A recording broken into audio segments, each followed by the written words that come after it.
Well, thank you very much, Michael James, for taking the Zoom. I've been reading your book, but also been studying your website, and actually, much to my wife's chagrin, printing out all of the papers. So we've got a great pile of papers that you've written, and I thank you very, very, very much. Towards the end of this discussion, I'm hoping we'll have enough time to actually talk about the actual personal experience of drawing closer to the I. And I'd love to pick your brain with that. And maybe if anybody ends up listening to this or watching this, it may be useful to them. Right. As you know, I'm a retired Anglican priest, so there's a part of me that is always looking to figuring out how to give this away to others to as a blessing to them. Right. So let's hope for that. Okay. Let me just set a context for our conversation. If this is true, if in fact what Bhagavan tells us is true, which I am absolutely convinced it is, then the more and more people that get this, the more and more peaceful and joyful and blissful the world will become. Yes. It's amazing to me that it's taken this long in the evolution of the human race, to get to this point. Although I probably shouldn't be, but it's still amazing to me that it was men and women thousands of years ago that tweaked to the comparison of sleeping and dreaming and awaking. It's not incidental, though, that I'm obviously, my accent's Australian. In my earlier life, I was a missionary to Aborigines in Australia. And it was hard to get the elders to talk to me, but some of them did because they began to trust me and talk to me about their dream time. And there's a lot of parallels. They understood life in very much the same way, I think, as Bhagavan, as we are beginning, as I am beginning to understand. And I'd love to have time to explore that further, and I probably will if I get enough time.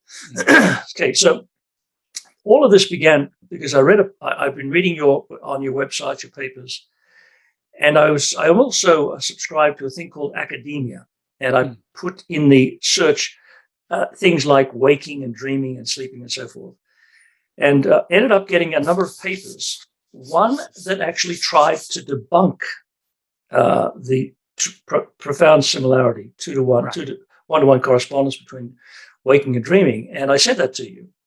And I, honest to goodness, didn't expect you to respond, but you did. And I want to tell everybody that was the most gracious thing. You didn't just give a throwaway sentence. You gave a good 2-page response, which I think you ended up putting on the site. Is that correct?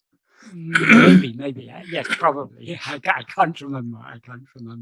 Because I love those questions and answers that you give the homepage. Yeah. So putting that's something, obviously, if we could believe that waking and dreaming were identical, it would change the way we live our lives. You gave a profound response. People can go to it if they like on your website. Is there anything else you'd like to add before I go to some of the other questions I have? Well, for me, the lack of any evidence or any good reason to suppose that our present state is anything but a dream, to me, that is very compelling. So I think it may be useful, because you sent me this paper in which that is, the paper is the person, just for the benefit of others, but it is the person goes through briefly some of the arguments given by Gaudapada in the second chapter of the Mandukya Karika, in which Gaudapada argues very forcibly, but there is no difference between waking and dream. So this person gives a summary of those arguments, and then gives his own, he tries to repudiate those arguments. To my mind, none of the arguments he gave had any weight. So if you would like to point out those arguments, what you thought is perhaps a reasonable argument, I will point out what is where the weakness in those arguments lie. All right. I wasn't expecting this, but okay. let's try. he makes the argument that the dreaming is very, very short compared with the daily life that we have, the waking life. Yes. And arguing, and that, well, okay, let's forget about him, because this is, I want to get into any arguments that right in support of the idea that waking is different from dreaming. Yes.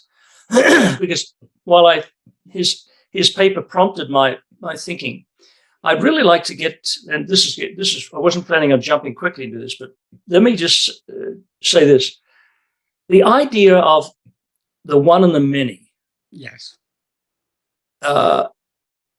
And please, if you're listening, I'm sorry, I'm going to jump around a bit here, but yeah, no. The one and the many, the idea that we feel the many because we go from the I am this and I am that. We feel the many.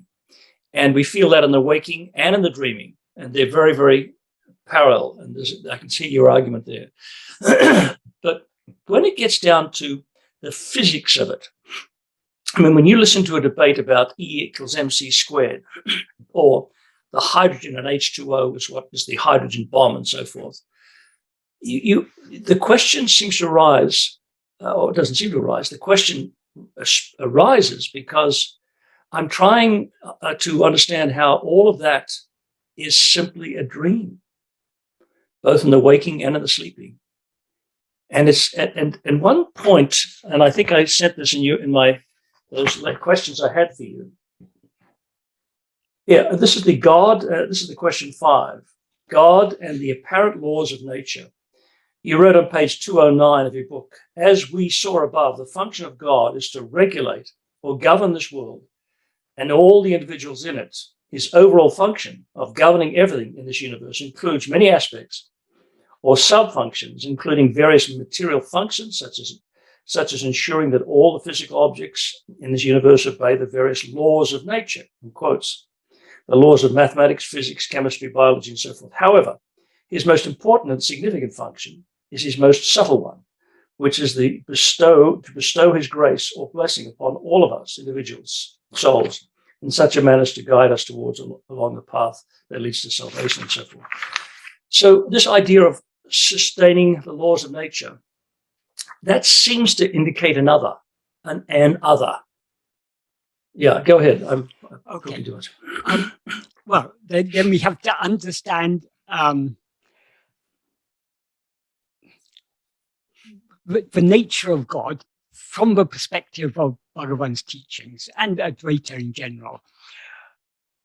God is the one infinite whole, other than which there is nothing. Because if there was anything other than him, he would thereby be limited.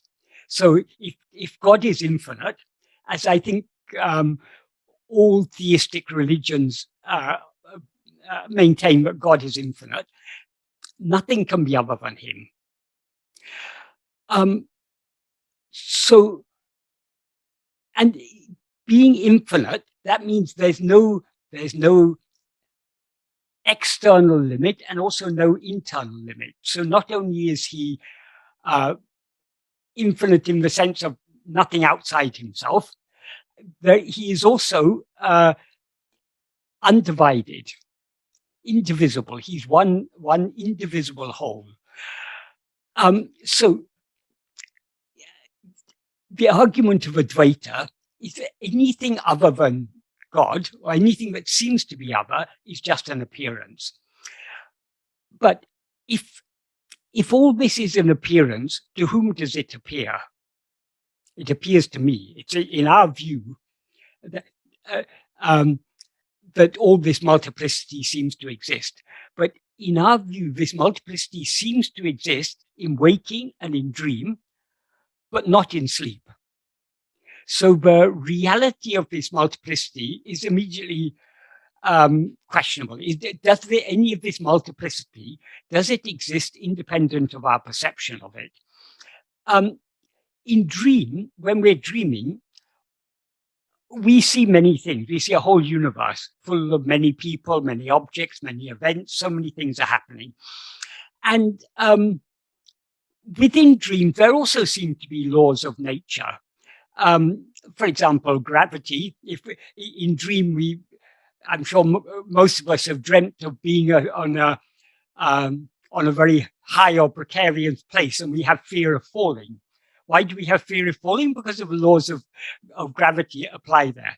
However, in some dreams, certain laws of we seem to, well, for example, in some dreams we're able to fly.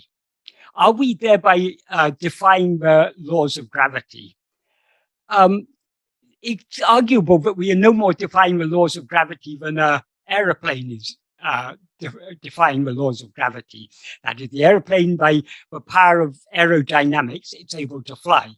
In dream, by some power of the mind, we're able to fly, but it's not in all dreams. So generally, in dreams, there are the laws of nature in dream are generally pretty much the same as in waking state. Maybe not always exactly the same, but because in dream, anything is possible. In our present state, the state that we now take to be waking, these laws of nature seem to be very consistent.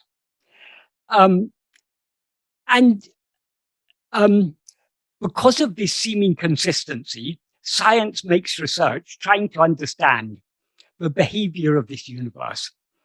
Science doesn't actually tell us what any of these things are. All science, all physics is able to do is to study the behavior of things. And when we find that apples invariably, when they fall from a tree, when the apple gets separated from the tree, it invariably falls down. So we infer, yes, there's some sort of attraction between physical objects. And when you have a very big physical object, it has a stronger power of attraction. So this Earth has a strong power of attraction. Smaller objects obviously have less power of attraction. So we know that if you go to a moon, which is a much smaller object than this Earth, the power of gravity is weaker. So you can you seem to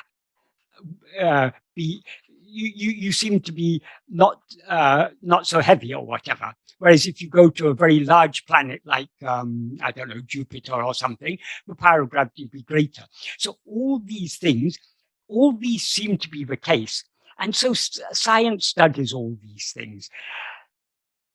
But all science is based on an assumption. But all these things exist independent of our perception of them. In other words, science is based on the assumption that this is not a dream. Because if this were all a dream, whatever we may discover about it,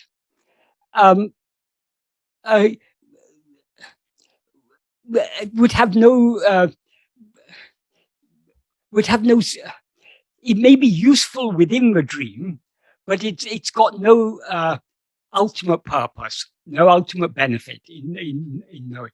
Bhagavan sometimes gave the example, in a dream, you see a large building, beautiful building, and you may begin thinking, oh, how many people built, who was the architect who built this? How many masons and carpenters and other skilled workers and unskilled workers were involved in this? Where did all the materials come from? How was this all put together? You can begin to research all these things. It may be very interesting research so long as you're dreaming. You may find out about the history of that building. It was built 500 years ago, and it was built for such and such a purpose, and by in the reign of such and such a king or whatever. I mean, so many things you may find out. You may be very interested in all those things, but as soon as you wake up, you recognize that that building was just your own mental fabrication. So science seems to be meaningful, seems to be of value, because we take this state to be something other than a dream. We make the assumption that this world of physical objects exists independent of our perception of them. We make exactly the same assumption in dream. In dream, we see a world, and so long as we are dreaming, that world, we naturally assume that the world we are seeing exists independent of our perception of it. So when so we experience desire in dream, we experience fear, so many things, because to us it all seems to be real. If we're being chased by a monster or we're falling off a cliff, we feel fear. We try to protect ourselves. It all seems perfectly real so long as we're dreaming.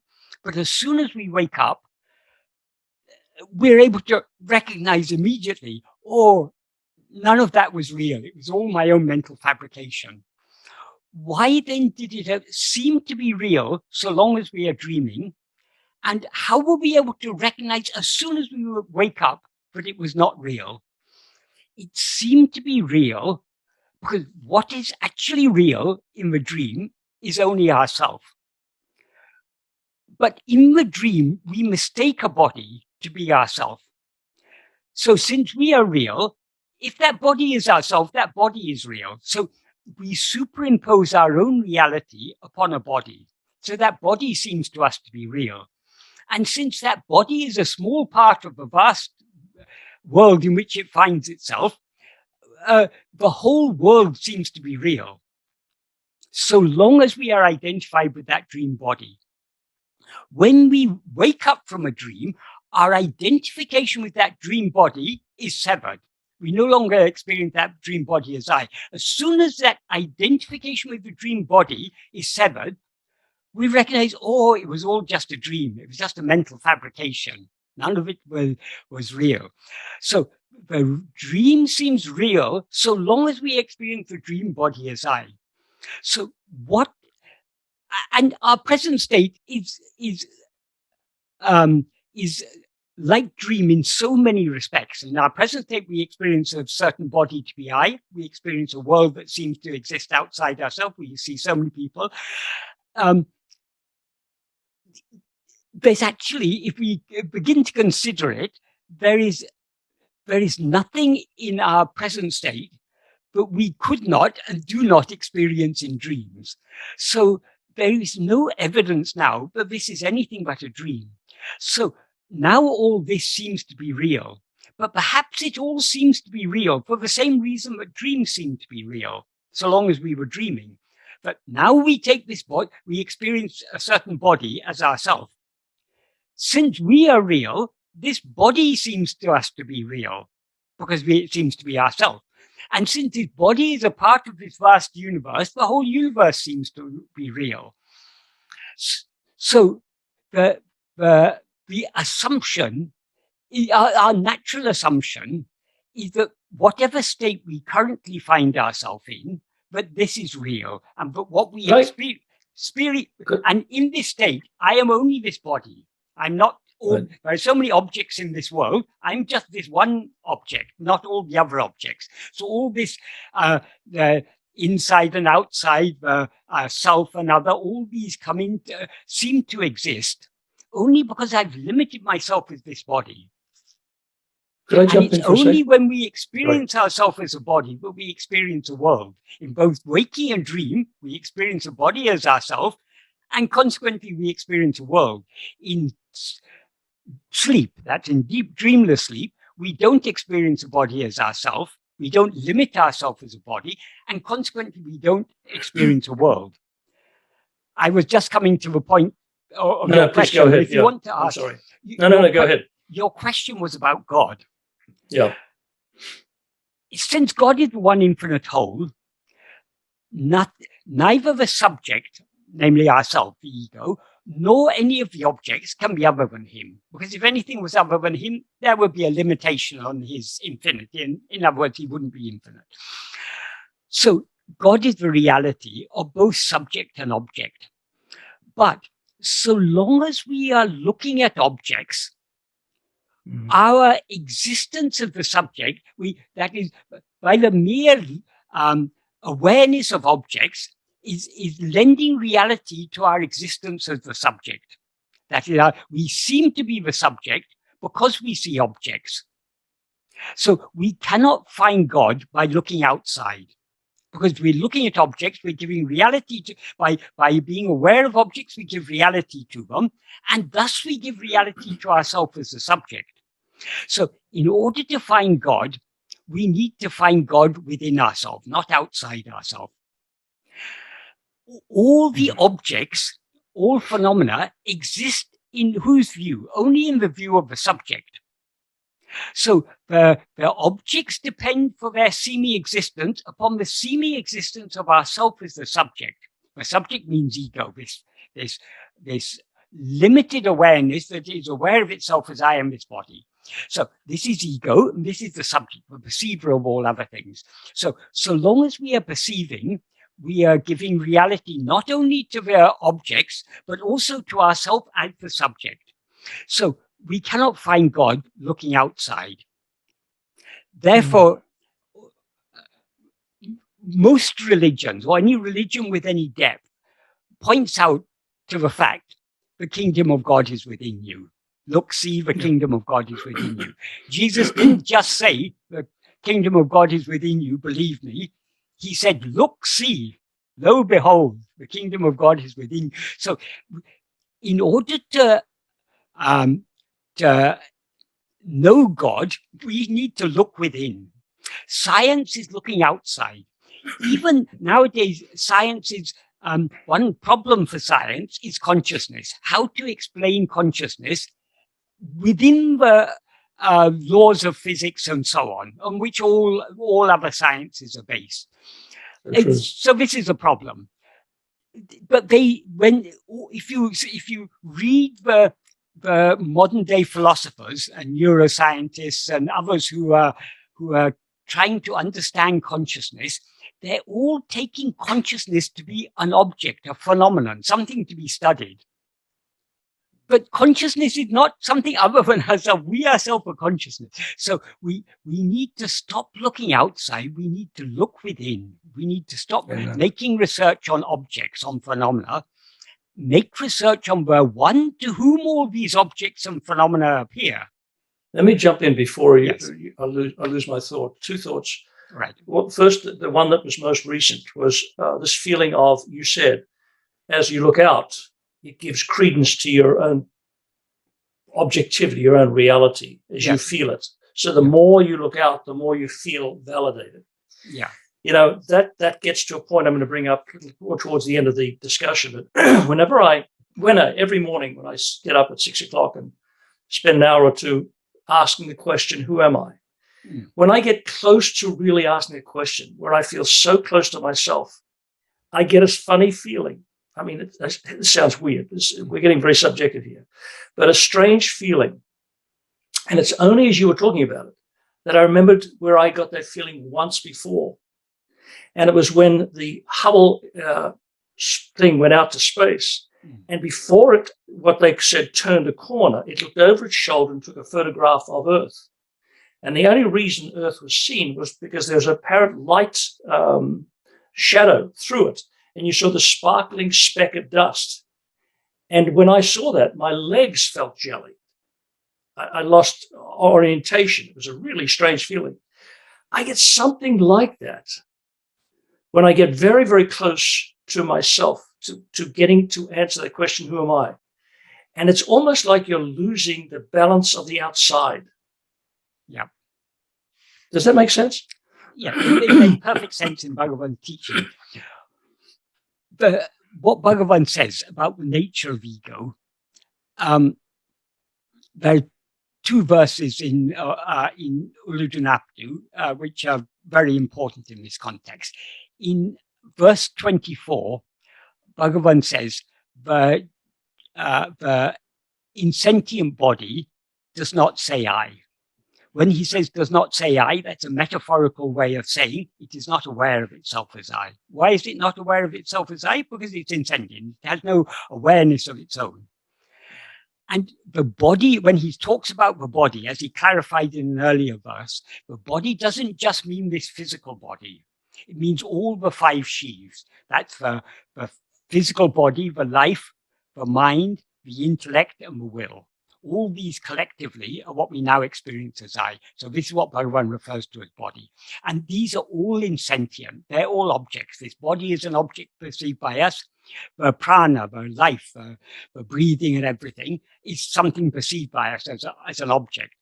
The mind, with all its perceptions, memories, thoughts, feelings, and so on, it's all object. It's all things perceived by us as objects. The intellect, the functioning of the intellect, the judging, discriminating, these are all objects, things that we experience that appear in our awareness, appear and disappear in our awareness, therefore they're objects. The will, that's all our likes, dislikes, desires, attachments, hopes, fears, and things. These are all objects. And the seeds that give rise to these, the vasana, the inclinations that give rise to all these, they are also objects. They're things that we experience. So we are not any of these things. We are the subject. Oh yes, so Bhagavan says, I was talking about verse 24. So Bhagavan says, when Bhagavan says the insentient body does not say I, what he means by body is not just this physical body, he means all these five sheaves, because collectively we experience them as ourselves. So they are not aware of themselves as I. And then in the next sentence he says, Satchit Uḷḷadu. That Satchit means existence awareness. That's referring to our fundamental awareness of our own existence, what we always experience as I am. Satchit Uḷḷadu. Satchit does not rise. Because why does it not rise? Because it is constant and unchanging. That is the one thing that we experience in all the three states, waking, dream, and sleep, is our own existence, our awareness of our own existence, I am. Now we're aware of ourselves as I am. In dream, we're aware of ourselves as I am. In sleep, we're aware of ourselves as I am.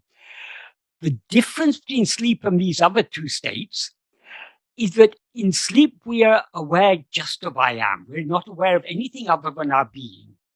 Whereas in waking and dream, we are not only aware of our being, we are aware of an identity. We not only are aware of ourselves as I am, we're aware of ourselves as I am Robert, or I am Michael, or I am whoever. So there is an identification. And along with that identification comes awareness of so many other things. So coming back to verse 24, in the first sentence, Bhagavan says the body, well, in effect, he said the body is insentient, therefore it's not aware of itself as I. Satchit, the fundamental awareness of existence, doesn't rise. But between these two, one thing I rises as the extent of a body. In what sense does he say in between? That is, it cannot be literally in between, because Satchit, the existence awareness, is the fundamental ground, the substance of everything. So there cannot be a body other than Satchit. Nothing can exist other than existence. Nothing can be known other than independent of awareness. So Satchit is the ground. So since the body is nothing, cannot be anything other than Satchit, in what sense does Bhagavan say in between these two? You can't say that something appears between gold and the ornament, because the ornament is nothing other than gold. So Bhagavan is using this term in between in a metaphorical sense. There are two, this term in between has two significances, two implications. Firstly, if, for example, you read a story in the newspaper and you're doubtful about how reliable that story is, you may ask a friend who's better informed than you, is this story true or false? And your friend may say, it's neither true nor false, but somewhere in between. What is the implication of in between in that sense? What it means is it's neither entirely true nor entirely false. It has elements of truth in it and elements of fiction in it. So it's a mixture of truth and falsehood. So that's one implication of the word in between Bhagavan uses there. The other implication is the only connection between that fundamental awareness I am and all objects such as the body is this I that rises between the two of them. So this is the link between between the fundamental awareness, existence awareness, and all this multiplicity, including the body. So it's in those two senses that Bhagavan uses this term in between. So in between, one thing, I, rises as the extent of a body. In other words, he's referring, this one thing I is ego. And as ego, we are always limited to the extent of a body. This body is myself. I'm not anything outside this body. Whatever is outside this body is something other than myself. So we've limited ourselves with the extent of the body. And then in the next sentence, he says, this is Uḷḷadu Granti. Chit means awareness. Jada means non-awareness or insentient. Granti means a knot. So when by the rising of this ego, consciousness, the Sat-Chit, seemingly becomes entangled with the body and world, which are all jada, are all insentient. So this is the knot formed by the entanglement of awareness and non-awareness. I am and the body, the Sat-Chit and the body. So this is Uḷḷadu Granti, bandham, it's bondage. That is all the limitations. Now we seem to be bound in time and space, and in so many ways we are bound, we are limited. Michael, I'm getting a bit confused because I get the Uḷḷadu Granti, the knot between the I am and the insentient. Yes. This ego is the knot that's not. Yes. But I'm losing the point that you made about the in between. Is the ego the thing that's in between? Is that what you're saying? Ego is what's in between. Okay. It gotcha. Is not that is ego is neither Sat-Chit nor is it the body, but it borrows the properties of both. It borrows its substance from Sat-Chit. That is, as ego we feel I am. We're aware of our existence and we're aware. So both our existence, our being, and our awareness are borrowed from Sat-Chit. So when I experience that queasy feeling, I'm experiencing the loss of that knot. The knot. Yeah. I'm coming to that. I'm coming to that. Sorry, but I'm just trying to give paint a full picture. So that I will come to that answer. So he says it's Uḷḷadu Granti, it's bondage. It is jiva, it's the soul. It is nupame, the subtle body. It's this samsara. That is the whole of samsara. The root of all samsara is ego. So it all boils down to this ego. It is ahande, ego, and it is mind. That is what the mind essentially is only this ego. So in that verse, he's pointed out ego is neither the body nor is it Sat-Chit, but something that rises in between, something that borrows the properties of both of them. It borrows its substance, its existence and its awareness from Sat-Chit, and it borrows its form from the body. So in the next verse, he describes ego as Uravatra, a formless phantom ego. It's formless because it's got no form of its own. And it's a phantom because it's got no substance of its own. It borrows its form from the body and it borrows its substance from Sat-Chit. So since it has neither form nor substance, it is just a formless phantom, Bhagavan describes it. So how does this formless phantom come into existence and seem to exist? That's what he talks about in this verse. He says, grasping form, it comes into existence. Grasping form, it stands. Grasping and feeding on form, it flourishes abundantly. Leaving form, it grasps form. So the very nature of ego is to always grasp form. Because without grasping form, it cannot rise or stand. It depends upon it, because it has no form of its own and also no substance of its own. It has to hold on to a form to have a seeming existence.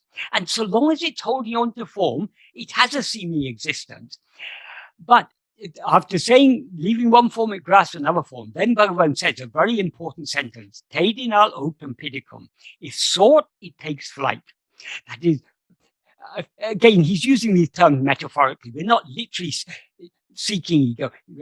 What if sought there means if ego investigates itself.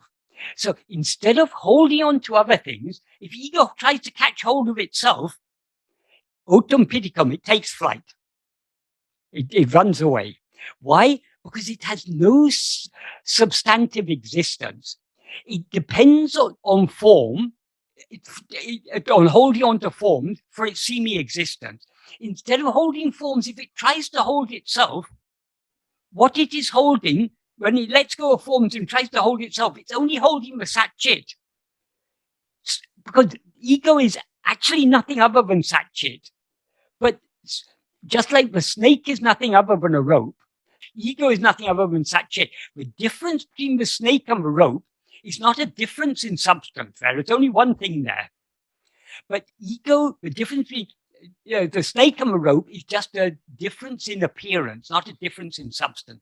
Likewise, the difference between ego and Sat Chit is just a difference in appearance, not a difference in substance. Because Sat Chit never rises. Sat Chit never is aware of itself as I am this body. Sat Chit is just that pure being and pure awareness, but always remains just as it is. That what you're talking about reminds me of the king in the Wizard of Oz. So the lion in the Wizard of Oz. Yes. Once he's sought, he's exposed for what he is. Yes. Yeah. So that Sat Chit, that is God. That is what God actually is, and it's our own reality. But because we have limited ourselves with this body, God seems to be something other than ourselves. That is, we so long as we are aware of ourselves as I am Robert or I am Michael, it's patently false to say I am God, because we're equating God with Robert or Michael. That I am the rest of Robert and Michael, that is God. So we are God in substance, but so long as we limit ourselves with this form, we seem to be something other than God, and therefore God seems to be something other than us. And all the functions that we attribute to God, creation, sustenance, dissolution, veiling, and grace, these are said to be the 5 functions of God. All these are true in our view. But actually, what is God's real nature is God is just being. God isn't actually doing anything. He is just being. But as Bhagavan explains in the 15th paragraph of Nāṉ Ār, just like the sun rises without liking, desire, or effort, but in its mere presence, so many things happen on earth. And just like in the mere presence of a magnet, a needle will move.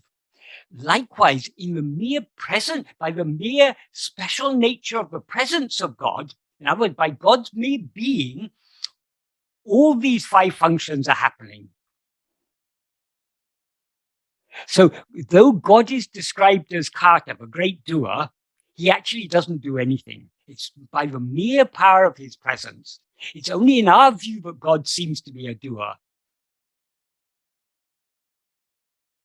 What were those 5 actions of God again, or those 5 functions of God, rather? Creation, sustenance, dissolution. That is, whatever has come into existence has to cease to exist. So all these, the creation of the world, the sustenance of the world, the maintenance of the world, and its eventual dissolution, all these are divine functions. The 4th one is Tirodhana. Tirodhana means veiling.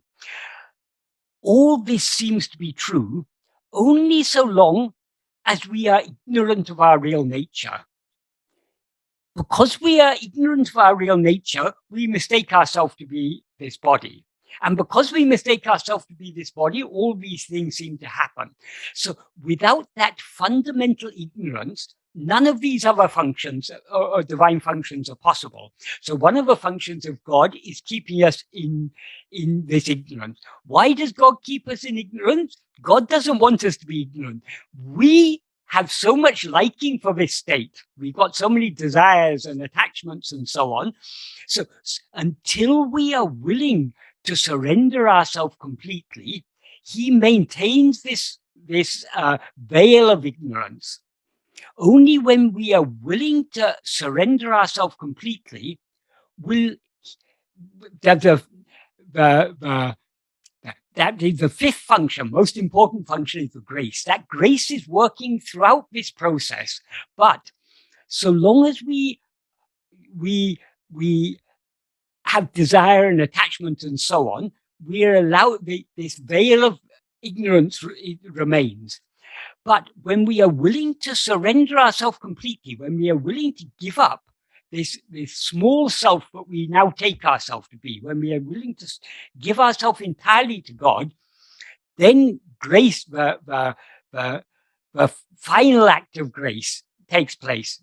Ego is annihilated and God alone remains. May I jump in there? Yes. You used the word we, when Yes. we, the illusion of the separateness, the I am Robert and I am Michael. Yes. That we, when we surrender the illusion of that. Yes.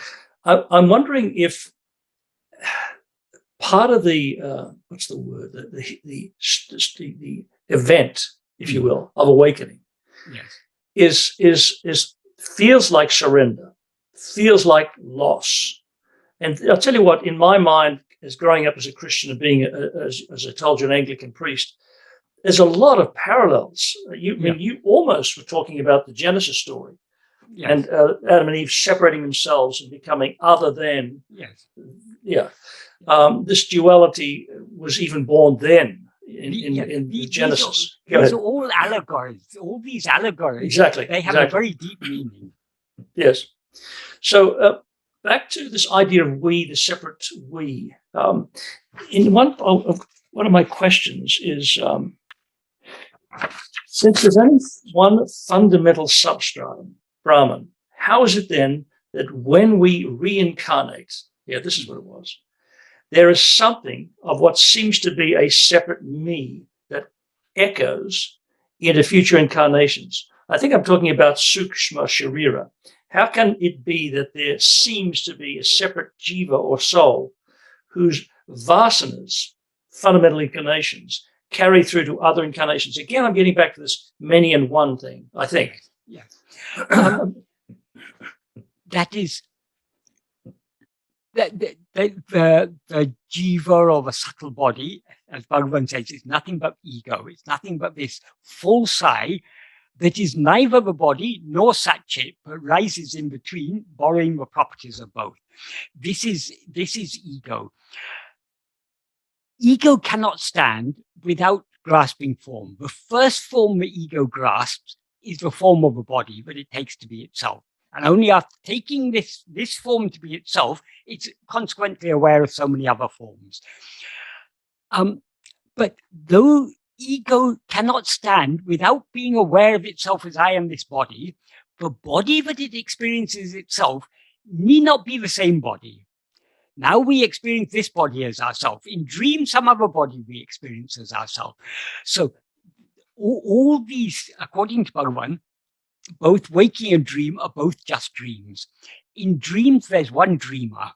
The dreamer is ego.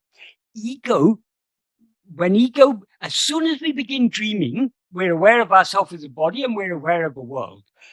So, in other words, as soon as we rise as ego, we project a body that we take to be ourselves, and consequently we see a world. So, our whole life is one long dream. In this dream, we dream also that we have periods of sleep, and in that sleep, we also have dreams. So the dreams that we have at night are dreams within a dream. So our whole life, from the time Robert was born to the time Robert dies, that is one long dream. When the dream comes to an end, when Robert dies, Robert is just the form that ego was then taking to be itself, that ego projected and was then taking it to be itself. The death of Robert is not sufficient, because so long as the ego remains, it will project some other person, some John or Jack or Krishnan or any, I mean, some other, or Amir or any name that is some new name and form we take as ourself. And it may be male, it may be female, it may be human, it may be animal, it may be in heaven, it may be in hell. These are all just different dreams.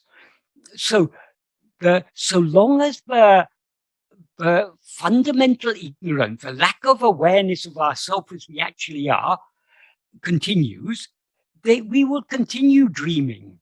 And every life that we live is just another dream. As you're talking, by the way, I suspect people listening to this, if they do, their mind will be jumping from one thing to the other. Your words, I must say, are provocative and evocative. They create all sorts of images. Yes. As a pastor, when I'm retired now, you're always dealing with your own and other people's narratives, as they say, the stories of their lives. Yeah. And at one point in my career, I thought, this whole life is just stories. Yes. I mean, later in life, just recently, I've been saying, please stop the bloody stories, that are going on in your head. Yes, yes. Stop the stories, please. Yes. Just let it go. Yes. Surrender. And that's, I think, where I'm heading now. But I know where I'm heading. But we identify ourselves with a story. Right? Yes. When you are aware of yourself as Robert, you're not just aware of that body as yourself. You're aware of the whole story of Robert as yourself. Right.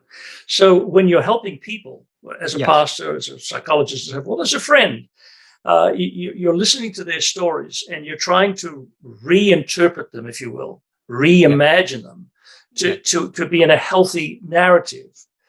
But there's also part of me, and I wonder many of us want to say, just stop the bloody stories. Yeah. But to do that, you lose this thing, as you use the word, grasping onto identity. Yes. Something, The story is not the problem. The problem is our identification with that story. With it, yeah.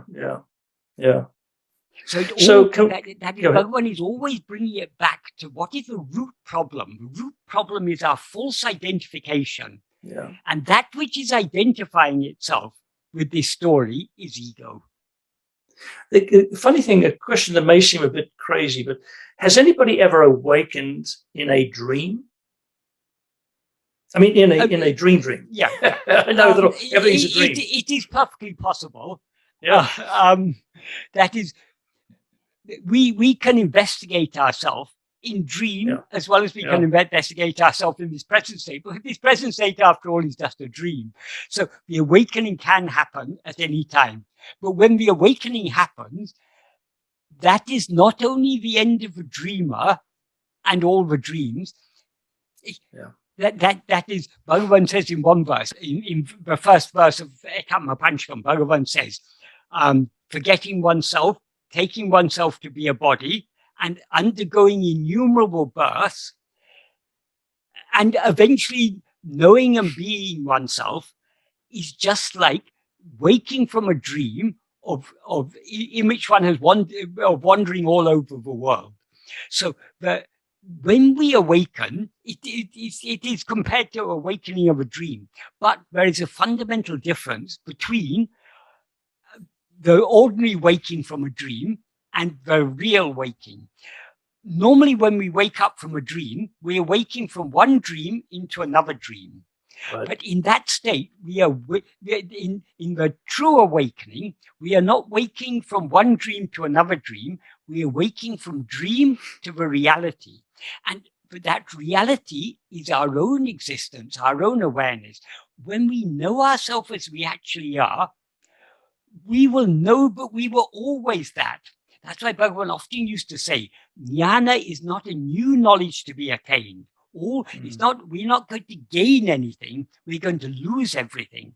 The problem we face now is not the lack of jnana, it is the ajnana that we superimposed upon the jnana. That jnana means the pure awareness, I am. The ignorance that we superimposed on that is the false awareness, I am this body. So when I look at Bhagavan's and I read his writings and so forth, and I look into his eyes in the images that we have, thank God, and the one you've got up on your screen, there is that sense of complete self-possession. And I don't mean narcissistic.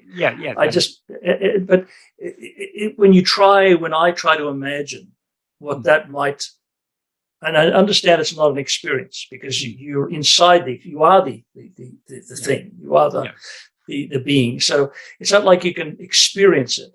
But it seems to me that that's why when people say he looked at me and I awoke, or I had that feeling of awakening, I think there's something so fundamentally ontological. That's a technical term, but something so intimate, so real, so profound that when you come into that presence, it's you. It's you, and you just say, Bhagavan was very thinly disguised. That is, it is God. It is our own reality, but appeared in that form. But he was so thinly, because of our ignorance, we take him to be that form. But actually, he is that pure awareness that is ever shining in our heart as eye, has appeared outwardly in that form in order to turn within. So when we look in his eyes, I know what you mean by self-possession. I would say there's such a settled look, such a deep and settled. There's no chalana, no. It's like a lake with not a single ripple on it. It is so calm and so well established, settled. How is it, Michael? I mean, you've spent largely a lifetime, practicing. Who am I? Yes. Who am I? And you did right. I think it was I can never remember his name. Goddard, Peter Goddard. Is it Peter Goddard? David Godman, I think you. Godman. Yeah. David Godman. Yeah, David Godman. This idea that each of us are. I think what I'm trying to. Let me get to this point. I think towards the end of my life, I'm 70, almost 73. As I approach the end of my life, there's a sense in which I'm approaching the culmination of a lifetime like yours of studying this stuff and trying to understand it. Try to understand yourself and try to help people become free, peaceful, contented. Yeah. And the closer I come to this, the more I want, obviously it's self-fulfilling itself. The more I reach in, the deeper I want to get. Yes. It's very captivating. Yes. I would encourage anybody watching this to believe what I just said and to just persevere in the practice. Do you want to say anything about that, Michael? Yeah, perseverance is the only way. It's the only way we can succeed. You said I've spent a lifetime practicing this. If I had spent a lifetime practicing it, my story would have been over by now. I have spent a lifetime trying to practice this, but because of the strength of Vishaya vasanas, my mind still keeps on going out and holding on to things outside. So it is a process. That is this practice of self-investigation and self-surrender.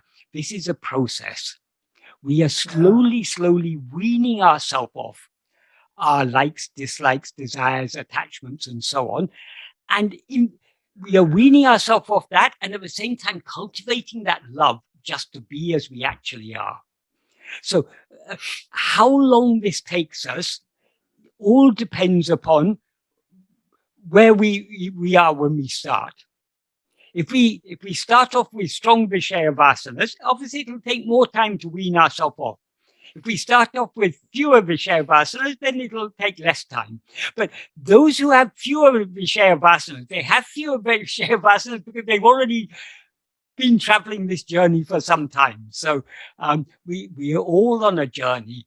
Where exactly we stand on this journey, we don't know.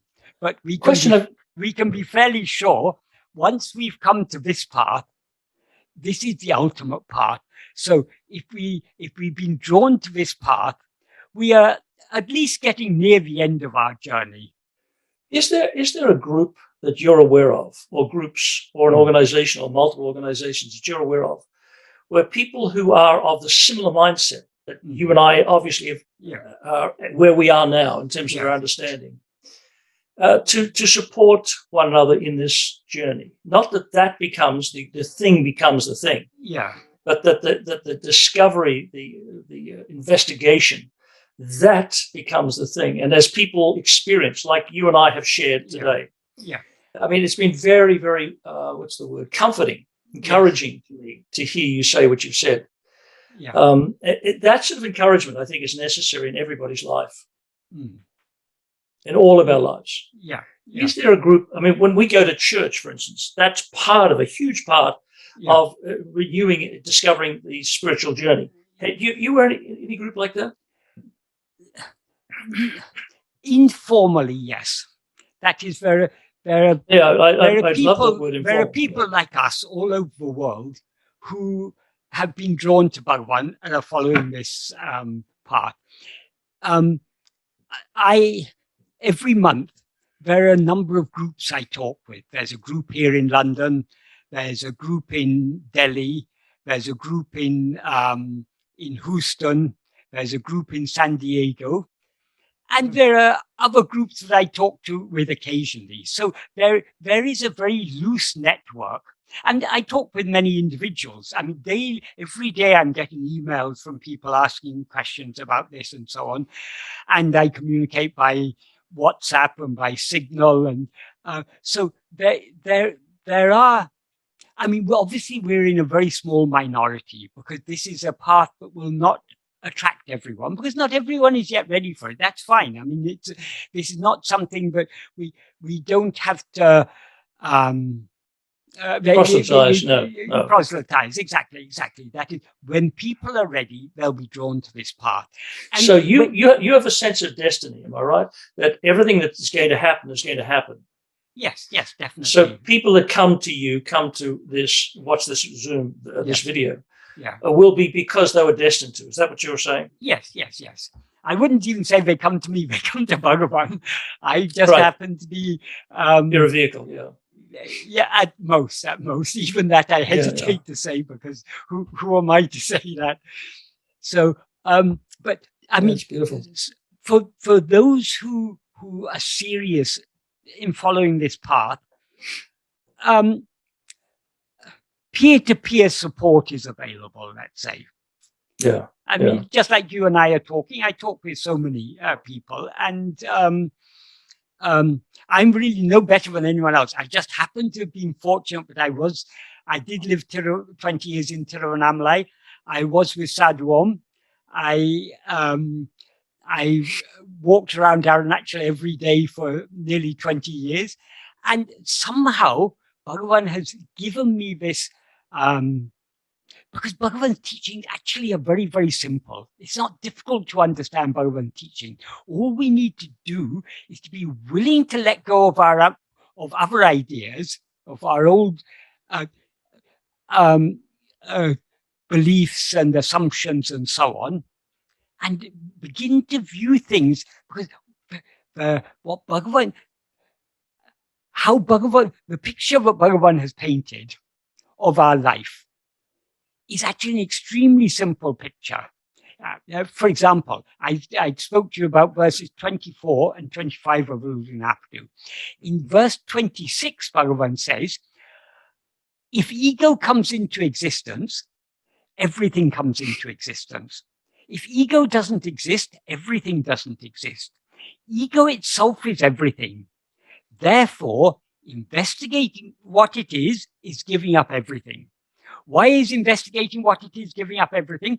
Because the nature of ego is to rise, stand, and flourish by attending to things other than itself, but to subside and dissolve back into its source by attending to itself. So when we investigate what is this ego, ego will thereby subside. And since everything else depends upon ego, everything else will subside. So this is, you cannot have simpler metaphysics than the metaphysics Bhagavan has given us. Let me respond to that. I agree with you. It's absurdly simple. Yes. The absurdity, it's crazily simple. Yeah. But when I begin at 6 o'clock at my time in Seattle, and I begin to say, "Who am I?" and I close my eyes and I curl up and I try to draw into myself. Sometimes at the end of 2 hours, an hour, it's just been work. Yeah. Yeah. And then there'll be times when I just feel this extreme, exquisite, almost frightening closeness, intimacy. Yeah. And but there's excitement, and there's also, oh shoot, this is scary. There's that feeling, and so I when I look at some people that are completely out there all the time, for them to come to that place of profound personalness, intimacy with you deep down, it's hard. I can't find words for it. It must be very, very hard. So there's comfort in the thought that if not this life, then the next life or the life after and so forth. Yeah. That is, we can investigate ourselves only to the extent to which we are willing to surrender, willing to let go of everything that we're holding on to. So long as we are still attached to other things, so long as we're still holding on to other things, we are unwilling to go within. Do you see how that echoes with Christianity? Yes. Lose yourself, let go of yourself. Yeah, exactly. Yeah, exactly. Because the truth can't be otherwise. That is, it's so simple and so blindingly obvious. But there must be that willingness on our part to let go. For those people who are very, very outward, they won't even be willing to begin this path. So I was saying earlier how very simple Bhagavan's teachings are. Not only is the metaphysics of Bhagavan's teaching so simple, but practice is so simple. Because all it is just to be self-attentive. That's all that is required. But it's very frightening. I've got to say this. I think most people are frightened. I'll come to that also. Why it seems so difficult to us, it's because of our lack of willingness. Because by holding on to ourselves, by being self-attentive, we are letting go of everything. Which is, so long as the ego still has so long as the Vishaya vasanas are still there, so long as we still have an inclination to hold on to other things, it is frightening. It is frightening. But one thing, we need have no fear. Bhagavan will not kill us until we are 100% willing to be killed by him. That is, the jnana will be attained only when we surrender ourselves with full willingness. So we will not let go until we are ready to let go. When we let go, it will be the greatest of all reliefs. That's a great place to stop. Yeah. I want to thank you, Michael. You've oh God, you're a bloody beautiful man, and I thank you for giving yourself. And you've got to receive this. I understand. I plead innocence. None of this is me. It's all Bhagavan. I'm sorry, but I'm going to say thank you. You're a bloody beautiful man, and I hope and pray that you stay on this earth or stay in this story for a while longer. Well, that's so that all in Bhagavan's hands. I understand. It's my prayer, and that others will be blessed by it. Thank you. Bhagavan people would come and offer Bhagavan very costly pens, Schaefer's or Parker's or things. Bhagavan said, no, take it to the office. There they've got many important things to write. They've got accounts and all their things to write. They will have use for that. I'm satisfied with my old leaky pen. And often he would cut off the borders of newspapers and stitch into small notebooks and write his verses. So Bhagavan will use the most worthless instruments to do the most wonderful things. So if at all he's using me as an instrument, it's no credit to myself. It is entirely his grace. Because I can assure you, I am totally unworthy. I am totally unworthy. I hear you. We each, that is, to others, how we appear may be different, but each of us know in our heart of hearts how strong our vasanas still are. There's a beautiful prayer in one of the verses of Aruṇācala Padigam. That's 11 verses that Bhagavan wrote to Aruṇācala. In all, there are 5 hymns. This is one of the 5. In verse 9, Bhagavan, in the first line of verse 9, Bhagavan sings, Paramanim padum pacharapachum paravari variyaril paraman. That means he's addressing Aruṇācala, O Supreme. I am the supreme among those who are destitute of the supreme wisdom that cling without attachment to your feet. So when Bhagavan sang that, he is echoing the heart of every true devotee. We all are painfully aware of how much we're lacking in true love to follow this path, how much we still have so much attachment to the world and our unwillingness to cling without attachment to his feet. His feet means that which is shining in our heart as eye. If we really had that, if we were really willing to cling to his feet, we would let go of all other attachments, but we're still holding on to other things. So Bhagavan has expressed so beautifully there the state of this will apply to all of us. So long as we're on this path, definitely we will feel ourselves to be the most unworthy.